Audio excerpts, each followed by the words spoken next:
My name is Sarah, and Yanni and myself and a growing team of designers and social science types are kind of behind something we call In With Forward. Our mission is to turn social safety nets into trampolines. So how do we rethink the welfare state from the perspective of the folks on the margins who may be left out?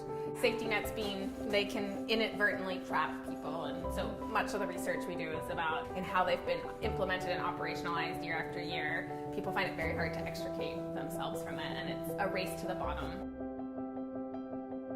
Theater is a pretty exciting human accomplishment, right? Like the idea of it and how it's been developed and refined and constructed, and with this belief that, you know, this shared experience and communication, and it's just really important. And so to me, this conversation about arts inclusion, it just makes so much sense. Well, it doesn't have to be so manufactured, right? Like it can be more organic, and I think everybody should be able to enjoy the arts.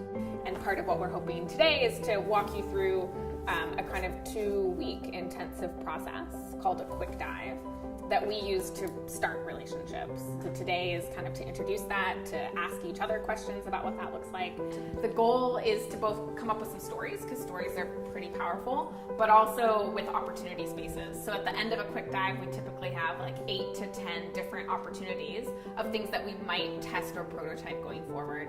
So we're interested in how people react to things. So we use lots of image-based prompts. This guy Taylor is looking through a deck of cards that we made with lots of images and telling us about the things that matter most to him, the things that stress him out the most, the things that he's most intrigued by, the things that he would never engage with. We do lots of just boots on the ground shadowing, just getting a sense of like, so what does make up somebody's day? And we do like tons of different ways to segment them, but based less on demographics and much more on motivations and preferences. So it just becomes a different way to think about your folks. So rather than thinking about young people or old people or Indigenous people or non-Indigenous people, there are probably more meaningful ways to slice and dice a population group. The kind of artifacts that you get left with after the quick dive, are big posters with the opportunity areas, themes, frustrations and pain points, and these kind of persona cards, and pulling that together into things that you could show possible funders or partners going forward to kind of excite them.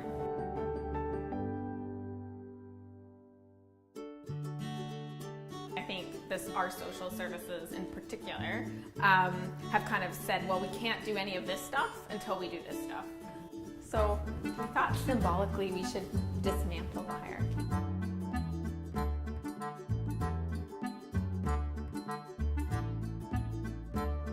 We're taught that there's this, again, there's no actual endpoint to income security and financial security. You could always be more financially secure. So if you think you have to finish that, you'll never move on because you never finish that. You could always have a higher income, more job security, more this. So you never actually progress. A lot of our staff in the service frontline are either seniors or youth. Really could be quite interesting to talk about how they're engaged and when they got engaged and how they didn't. Yeah, there might be some... what it does for them. If you had to think about the typologies of people that are currently engaging and using Massey Theatre, how would you describe those people?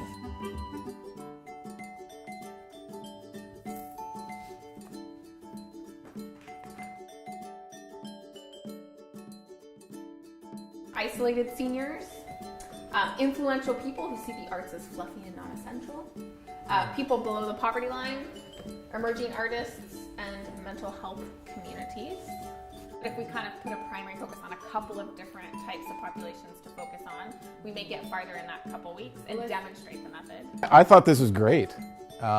We've been talking about this connection between social services and arts, and I think this is a great jumping off point to get civic leaders and other thought leaders really trying to wrap their heads around it. So I think the timing is perfect for this research to happen. Oh, it's good to solve all the world's problems on a Friday. Check.